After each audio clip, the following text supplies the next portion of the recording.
2014 ఏమంటారు 2019 వచ్చిన తర్వాత కొంప అయిపోయింది. గవర్నమెంట్ మారితే కానీ ఈ ప్రభుత్వం మారిపోద్ది. వస్తే మనకి తెలుగుదేశం పార్టీ కావాలని అనుకుంటాం. వస్తే సాగా మంచి పెద్దగా బాగుంటుంది. శ్రీకాకుళం రాష్ట్రం అంతా బాగానే ఉంటుంది. దానివల్ల ఏంటంటే అన్నకే పేదవాడు అంటే అప్పు అయిపోయి రోడ్డు మీద తొంగము, అప్పు అయిపోయి ఊరి మీద తిరగము తప్ప పని అయిపోతుంది. దొంగ పని ఎక్కువైపోతుంది శ్రీకాకుళంగా. ఏమంటే ఈ మందు తాగేసి రోడ్డు మీద పడుకోండి తప్ప కానీ 150 వేస్ట్. అప్పుడు చంద్రబాబు మంటే బాగుండేది. తాగేసి చక్క పని చేసేవారు. ఈ మందు వచ్చిన తర్వాత పని చేయకపోతే పేషెంట్ అయిపోతాను. అవి కూరగాయ పరహసం గుంటంగా తాగేస్తారు. అది ఏ చెప్పినా మా మీద సిగకి అయిపోతుంటారు. అందుకే ఈ ప్రభుత్వం మారినాకో నెక్స్ట్ ప్రభుత్వం చంద్రబాబు వస్తే బాగుంటుంది. మందు పరిస్థితి అంటే ఏం చెప్తే రేటు ఎక్కువ కదా, ఇవే ఎక్కువ తాగేస్తాం. అవేవో ఛార్జింగ్ ఏమంటారు అవే ఎక్కువ తాగేస్తాం.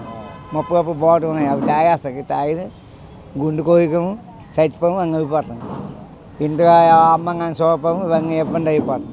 అయితే గవర్నమెంట్ మారినాకో చంద్రబాబు గారు గ్యారంటీకి సీఎంఏ మన శ్రీకాకుళం సోమవసం లేదు. ఈ మందు తాగి పిచ్చి ఏ చేసిన తెలియదు, ఎవరు కూడా తెలియదు, ఎవరికి బాధేస్తానికి తెలియదు. అది ఇప్పుడు పూలు దొరుకుతాయి. పూలు ఊరంటే పని అయితే లేదు కదా. ఆ పని కాక ఇప్పుడు దొంగ పని అవుతాయి. ఎక్కడ బంగారం దొంగతనం చేసి ఇంటి బంగారం దొంగ ఏటీఎం కొట్టి మనం అవుతాయి. ఆ పని డబ్బు జీతం కాక ఈ దొంగ పని అవుతాయి అంతే. మరి రాష్ట్రం బాగుపడాలంటే చంద్రబాబు సీఎం అయితే బాగుంటుంది. జగన్మోహన్ రెడ్డి వస్తే ఆస్తు అమ్ముకు గొడ్డు అమ్ముకు రోడ్డు మీద తొంగ అంటే ఇంకేపు. ఇంతకుముందు గవర్నమెంట్ రాకముందు నా అన్న క్యాంటీన్ అని ఉండేదండి సెవెంటర్ జంక్షన్ పక్క. సుమారు 10 కిలోమీటర్ పరిధిలో ఉన్న వాళ్ళందరికీ చాలా ఉపయోగకరం ఉండేది. ఈ గవర్నమెంట్ రాగానే ఫస్ట్ పేదలు కడుపు కొట్టారండి వైఎస్ జగన్ గారు. ఆ పేదలు కడుపు కొట్టి ఇప్పటికైనా సరే కళ్ళు తెరిచి వైఎస్ జగన్మోహన్ రెడ్డి గారు ఇక్కడికి అన్నం పెట్టిస్తే పేదలకు కడుపు నిండిన అన్నదాత సుఖీభావ అని పేరు ఉండిపోద్ది. కరెంట్ బిల్లులో కూడా యూనిట్ రేట్స్ పెంచేయడం కానీ నిత్యావసర ధరలు కొద్దిగా పెరుగుతున్నాయి బాగా. ఇప్పుడు ఉన్న జనరేషన్లోన తిండి కరెక్ట్గానే పెడితే ఆయనకు కూడా మంచి పేరు వస్తే 4 ఓట్లు వస్తాయి. చాలా టార్చర్ పెడుతున్నారు ఈ గవర్నమెంట్ బాగా. ఓటు వేసేవా లేదా, అది లేదా వాలంటీర్ల ద్వారా ఎంక్వైరీ చేసి ఇవన్నీ చేయడం కూడా చేస్తున్నారు. అవన్నీ చేసి ప్రజలకు మంచి పరిపాలన అందించి ఇక్కడికి అన్న క్యాంటీన్ మళ్ళీ పెట్టాలని మనస్ఫూర్తిగా కోరుకుంటాం. గ్యాస్ ధరలు కూడా పెరిగినాయి. సెంట్రల్ గవర్నమెంట్ ఇచ్చిన దానికి ఈయన కూడా కొన్ని కొర్రీలు పెడుతున్నాడు. ఆయన కొద్దిగా టార్చర్లు కూడా పెడుతున్నాడు ఆయన గవర్నమెంట్ పరంగా. ఇక్కడ అన్న క్యాంటీన్ మళ్ళీ పెడితే ఆయనకు కూడా మంచి పేరు వస్తుంది, పెడతారని ఆశాభావం వ్యక్తం చేస్తాం. అప్పుడు అన్న క్యాంటీన్ ఉండేది, అన్న క్యాంటీన్ లేదు. రేట్లు బాగా పెంచేశారు. ఇప్పుడు మేము బ్లడ్ బ్యాంక్ నుంచి ఇక్కడ అన్నదానం చేస్తున్నాము. రోజుకి 150-200 మంది తింటున్నారు. మంచి ఫుడ్, వేడి ఫుడ్ గట్టి అందిస్తున్నాం. వరసతి వినాయక టెంపుల్ నుంచి వండించి మరి వ్యాన్లో పట్టుకొస్తున్నాం. ఇక్కడ డే అండ్ నైట్ అరసవెల్లి వినాయకుడి కోవిలు పిఎన్ కాలనీ వరసతి వినాయక కోవిల్లో వడ్డిస్తున్నాం.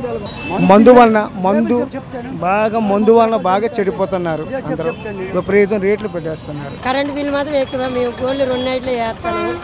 బియ్యంకి వెళ్తే తంబలపాడు బియ్యం ఇవ్వట్లేదు. మళ్ళీ 5 రోజులు పోయిన తర్వాత వెళ్తే బియ్యంకి వెళ్తే బియ్యంనే వినేస్తాడు. పని చేసిన వాడికి అయితే కనీసం 150 ఎక్స్ట్రా ఎవరు 300 అంటే 300 ఇస్తారు. మా అమ్మకి పెన్షన్ రావట్లేదు. 18,000 అంటే 18,000 ఇవ్వట్లేదు. ఎక్కడికి వెళ్ళా మరి అయితే అవ్వట్లేదు. మరి కష్టపడిన వాడికి వెళ్ళగండి. మరి ఆటోలకు కూడా రేట్లు ఎక్కువ. మరి 300 కూలి అయితే మరి ఇంటికి వెళ్ళింది 200. మరి మీరు తిన్నమా చెప్పండి. తిన్నా సరే 200 కూడా ఇంటికి వెళ్దాం. 100 రూపాయలు ఆయిల్ ఛార్జీలకే పోతాయి. సామాన్యుడు బతకలేడండి సార్. కొద్దిగా దయించి మంచి బ్రాండెడ్ అమ్మండి. మీరు చెత్తవైన అమ్మేసి మా జీవితాలతో ఆడుకుంటారు. చెప్పడానికి ఇది వీలు కానీ సందేశం. ఇది నేను వైఎస్ఆర్ కార్యకర్తను, కానీ నాకే అసహ్యం వేస్తుంది. తప్పది, చాలా పాపం. కొద్దిగా మంచి బ్రాండెడ్. అప్పుడు టీడీపీ టైంలో ఏముండేవి, అవి అమ్మొచ్చు కదా. ఇప్పుడు లేనిపోయినవన్నీ తెచ్చేయడము, మనుషులు పేనాలతో ఆడుకోవడము. నేనేదో గట్టిగా ఉన్నానో పర్లేదు, నాలాంటి అనాథలు ఎంతోమంది ఉన్నారు. వాళ్ళు ఏమవ్వాలి? తప్పు కదా. కొద్దిగా బ్రతుకు తీరు కోసమైనా మార్చండి. కరెంటు బిల్లు గుర్తుకొస్తుంది. నాకు ఒక 7,000 వస్తుంది. కూరగాయలు సామాన్యం. కరెంటు బిల్లు మాత్రం 7,000, 8,000 వస్తుంది.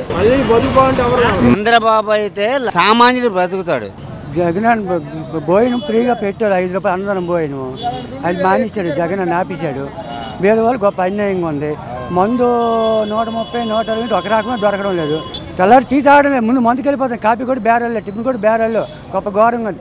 5 రూపాయలకి అన్నం దొరికింది, అన్నం మరి దొరకడం లేదు. ఇక్కడ పెట్టారు, ఎవరు తిరుగుతుందో దొరకడం తెలియకంటుంది అవులుకున్నాం. చంద్రబాబు నాయుడు పెట్టాడు, చంద్రబాబు నాయుడు పెట్టాడు. ఇప్పుడు జగన్ అన్న వచ్చింది కానీ మరి లేదు. మరి ఎక్కడ లేని డబ్బులు చాలడం లేదు. అతనికి 45 సంవత్సరాలు 16,000 పెట్టాడు. ఆ 16 ఒక సంవత్సరం అయింది, మరి అందలేదు. అదొకటి 62 సంవత్సరాలు అయిపోయింది. ఇప్పుడు పెన్షన్ నాకు అందలేదు. ఇచ్చిన వాళ్ళకి ఇచ్చేది. అది రూల్స్ అడిగితే నీకు కారు ఉంది, వ్యాన్ ఉంది అని అంటాను. రిటైర్ అయిపోయిన వాళ్ళకి కాంప్లెక్స్ ఉద్యోగులు చేసి రిటైర్ అయిపోయి ఇచ్చేస్తాడు. ఆ రిటైర్ డబ్బులు వస్తున్నాయి, ఈ డబ్బులు వస్తున్నాయి. బాగా చెక్ చేసి డబ్బులు ఇవ్వమని చెప్పు. ఎవడైనా ఇన్ఫర్మేషన్ చేసుకొని చెక్ చేసి డబ్బులు ఇవ్వండి. ఎవడు చెక్ చేయడం లేదు, ఎవడు ఇవ్వడం లేదు. నువ్వు అక్కడ ఉన్న మూటలు తోలేస్తున్నావు. ఈ మూటలు నాశనం అయిపోతున్నాయి. చాలా పేదవాళ్ళు గొప్ప బాధపడుతున్నారు. నాది అడ్డుకోవాలని 42వ నెంబరు.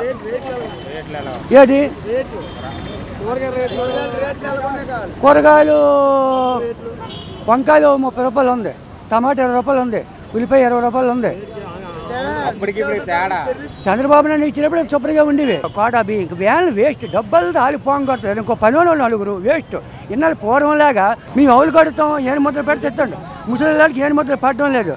అది మీరు గమనించుకోండి. ప్రతి ఆఫీస్కి చెక్ చేసుకోండి. మీరు ఎన్ని బియ్యం ఉన్నాయి, ఎంత మిగిలిన చెక్ చేసుకోండి కావాలంటే.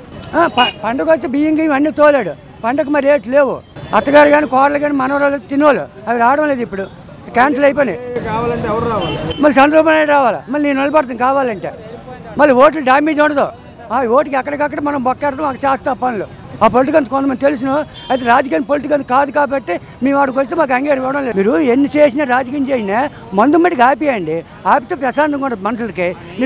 నువ్వు వస్తాను మత్తు మందు ఆపేస్తాను అక్కడ వెళ్ళి అందమ్మలు చెప్పావు. నువ్వు ఇస్తున్నావు ఈ 3,000 రూపాయలు ఈ మొగుడే తాగేస్తాడు. ఆవిడికి డబ్బులు ఏంటి వెళ్ళడం ఇంటికి. ఏమి ఇస్తావో ఇవ్వాలి, తంతండి ఇంటికి పెళ్ళంకి వెళ్ళి. ఈ మందు మట్టికి ఆపుకో.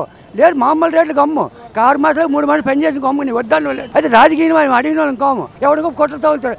కొట్టండి కొట్టేస్తాడు నాకు. అది తెగితే నాకు కొట్టిన భయం మాటలేదు జన్ను.